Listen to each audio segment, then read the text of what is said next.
ಗಿಲ್ಲಿ ಕಾವ್ಯ ಸೇರಿ ಹೊಚ್ಚ ಹೊಸ ಸೀರಿಯಲ್. ಹೌದು, ಗಿಲ್ಲಿ ಮತ್ತೆ ಕಾವ್ಯ ಸೇರಿ ಒಂದು ಸೀರಿಯಲ್ ಅನ್ನ ಮಾಡ್ತಾ ಇದ್ದಾರೆ.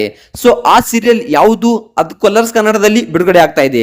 ಸೊ ಆ ಸೀರಿಯಲ್ ಯಾವುದು, ಅದರ ಸಂಪೂರ್ಣವಾದ ಬಗ್ಗೆ ಮಾಹಿತಿಯನ್ನ ಈ ಒಂದು ವಿಡಿಯೋದಲ್ಲಿ ತಿಳಿದುಕೊಂಡು ಬರೋಣ. ಅದಕ್ಕೂ ಮುನ್ನ ನೀವಿನ್ನು ನಮ್ಮ ಚಾನಲ್ ಅನ್ನ ಸಬ್ಸ್ಕ್ರೈಬ್ ಮಾಡಿಲ್ಲ ಅಂದ್ರೆ ಈ ಕೂಡಲೇ ಸಬ್ಸ್ಕ್ರೈಬ್ ಮಾಡಿ. ವಿಡಿಯೋ ಇಷ್ಟ ಆದ್ರೆ ಲೈಕ್ ಮಾಡಿ, ವಿಡಿಯೋನ ಕೊನೆವರೆಗೂ ನೋಡಿ. ಹೌದು ಸ್ನೇಹಿತರೆ, ಎಂದೆಂದೂ ಮುಗಿಯದ ಹವಾ ಬಿಗ್ ಬಾಸ್ ನಲ್ಲಿ ಇರ್ತಕ್ಕಂಥದ್ದು ಯಾರ್ದಪ್ಪ ಅಂತಂದ್ರೆ ಅದು ಗಿಲ್ಲಿ ಕಾವ್ಯ ಹವಾ ಅಂತಾನೆ ಹೇಳ್ಬಹುದು.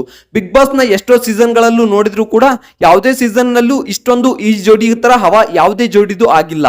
ಯಾವುದೇ ಜೋಡಿ ಆದ್ರೂ ಕಳೆದ ಒಂದೆರಡು ತಿಂಗಳುಗಳ ನಂತರ ಆ ಜೋಡಿ ಹವಾ ಮುರಿದು ಬಿಡ್ತಾ ಇತ್ತು. ಸೊ ಆ ಜೋಡಿಯನ್ನ ಎಲ್ಲರೂ ಜನರು ಮರ್ತು ಬಿಡ್ತಾ ಇದ್ರು. ಸೊ ಅಂತಹ ಜೋಡಿ ಇದು ಅಲ್ಲ, ಒಂದ್ ಒಳ್ಳೆ ವಿಶೇಷವಾದ ಜೋಡಿ ಅಂತಾನೆ ಹೇಳ್ಬಹುದು. ಯಾಕಂದ್ರೆ ಗಿಲ್ಲಿ ಅಂದ್ರೆ ಎಲ್ರಿಗೂ ತುಂಬಾ ಇಷ್ಟ. ಎಷ್ಟೇ ಕಾರ್ಯಕ್ರಮಗಳು ಹೋದ್ರು ಗಿಲ್ಲಿ ಗಿಲ್ಲಿ ಅಂತಕ್ಕಂಥ ಮಾತು ಎಲ್ಲಾ ಕಡೆ ಒಂದು ಕೇಳಿ ಬರ್ತಾ ಇದೆ. ಸೊ ಎಷ್ಟೋ ಓಟು ಅಂತರಗಳಿಂದ ಗಿಲ್ಲಿ ಅವರು ಗೆದ್ದಿದ್ದಾರೆ. ಹಿಂದೆಂದು ಸೀಸನ್ ಗಳಲ್ಲೂ ನೋಡಲಾರದಂತ ಓಟುಗಳ ಅಂತರ ಈ ಒಂದು ಸೀಸನ್ ನಲ್ಲಿ ಅಂದ್ರೆ ಬಿಗ್ ಬಾಸ್ ಸೀಸನ್ 12 ಅಲ್ಲಿ ನಮಗೆ ಕಾಣಿದೆ.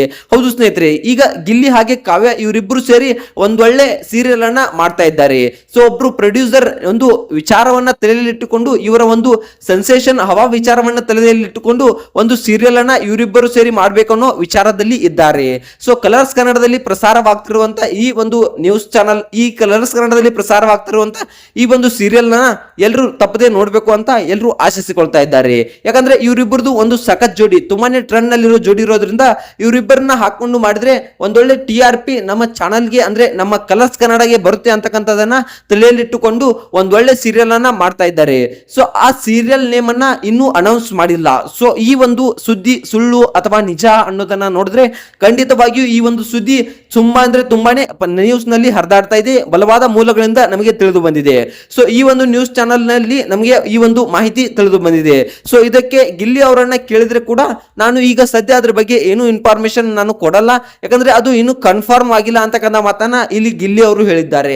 ಸೊ ಗಿಲ್ಲಿ ಕಾವ್ಯ ಜೋಡಿ ತುಂಬಾನೇ ಟ್ರೆಂಡ್ ನಲ್ಲಿ ಇರೋದ್ರಿಂದ ಇವರಿಬ್ಬರನ್ನ ಇಟ್ಕೊಂಡು ಸಿನಿಮಾ ಮಾಡ್ಬೇಕಂತ ಹಲವು ನಿರ್ದೇಶಕರು ಕೂಡ ಪರದಾಡ್ತಾ ಇದ್ದಾರೆ. ಇವ್ರ ಮೇಲೆ ಇನ್ವೆಸ್ಟ್ ಮಾಡೋಕೆ ಕೆಲವೊಂದಿಷ್ಟು ಪ್ರೊಡಕ್ಷನ್ ಗಳು ಕೂಡ ಕಾದು ಕೂತಿವೆ. ಗಿಲ್ಲಿ ಕಾವ್ಯ ಮೇಲೆ ಇನ್ವೆಸ್ಟ್ ಮಾಡೋಕೆ ಅಂದ್ರೆ ಸಿನಿಮಾ ಮೇಲೆ ಇನ್ವೆಸ್ಟ್ ಮಾಡೋಕೆ ಹಲವಾರು ಪ್ರೊಡ್ಯೂಸರ್ ಗಳು ಕೂಡ ಕಾದು ಕುಳಿತಿದ್ದಾರೆ. ಯಾಕಂದ್ರೆ ಒಂದು ಟ್ರೆಂಡ್ ನಲ್ಲಿರುವಂತಹ ಜೋಡಿ ಇವರು, ಈಗ ಇವರನ್ನ ಹಾಕೊಂಡು ಒಂದು ಫಿಲ್ಮ್ ಮಾಡಿ ಹಣವನ್ನ ಒಂದು ತೆಗೆದುಕೊಳ್ಬೇಕು, ಹಣವನ್ನ ಒಂದು ಒಳ್ಳೆ ಗಳಿಸಬೇಕು ಅಂತಕ್ಕಂಥ ಯೋಚನೆಯಲ್ಲಿ ಹಲವಾರು ನಿರ್ದೇಶಕರಿದ್ದಾರೆ. ಸೊ ಹಲವಾರು ನಿರ್ದೇಶಕರು ಕೂಡ ಇವರಿಗೆ ಸಪೋರ್ಟ್ ಮಾಡ್ತಾ ಇದ್ದಾರೆ. ಒಬ್ಬ ಒಳ್ಳೆಯ ನಿರ್ದೇಶಕ ಇವರಿಗೆ ಸಪೋರ್ಟ್ ಮಾಡೋದು ಯಾರಪ್ಪ ಅಂತಂದ್ರೆ ಅವರು ತರುಣ್ ಸುಧೀರ್ ಅಂತಕ್ಕಂಥ ಮಾತನ್ನ ಹೇಳ್ಬೋದು. ಕಾಟೇರ ರಾಬರ್ಟ್ ಗಳಂತ ಒಂದು ಫಿಲ್ಮ್ ಇಂಡಸ್ಟ್ರಿಗೆ ಒಂದು ಒಳ್ಳೆಯ ಫಿಲ್ಮ್ ಅನ್ನ ಕೊಟ್ಟಂತಹ ಈಗ ಸೊ ಅವರು ಕೂಡ ಇವರ ಸಪೋರ್ಟ್ಗೆ ಇದ್ದಾರೆ. ತರುಣ್ ಸುಧೀರ್ ಅವರು ಗಿಲ್ಲಿ ಅವರಿಗೆ ಮೊನ್ನೆ ತಾನೇ ಹೇಳಿದ್ರು, ನಾನು ನಿನ್ನ ಸಪೋರ್ಟ್ ಇರ್ತೀನಿ, ನೀನ್ ಏನ್ ಮಾಡ್ತೀಯಾ ಮಾಡು, ನಿರ್ದೇಶಕನಾಗ್ತೀಯಾ ಆಗು ಅಥವಾ ಫಿಲ್ಮ್ ಆಕ್ಟರ್ ಆಗ್ತೀಯಾ ಆಗು ಅಂತಕ್ಕಂಥ ಮಾತನ್ನ ಇಲ್ಲಿ ತರುಣ್ ಸುಧೀರ್ ಅವರು ಒಂದು ಇವರಿಗೆ ಅಂದ್ರೆ ಗಿಲ್ಲಿ ಅವರಿಗೆ ಹೇಳಿದ್ದಾರೆ. ಗಿಲ್ಲಿ ಅವರು ನಾನು ನಿರ್ದೇಶಕನಾಗ್ತೀನಿ ಸರ್ ಅಂತಕ್ಕಂಥ ಮಾತನ್ನ ಹೇಳಿದ್ದಾರೆ. ಸೊ ಈ ಒಂದು ಒಳ್ಳೆ ಖುಷಿ ವಿಚಾರ ಅಂತಾನೆ ಹೇಳ್ಬೋದು. ಈ ಒಂದು ವಿಚಾರದ ಬಗ್ಗೆ ನಿಮ್ಗೆ ಏನಿಸುತ್ತೆ ಅನ್ನೋದನ್ನ ಕಮೆಂಟ್ ಮಾಡಿ.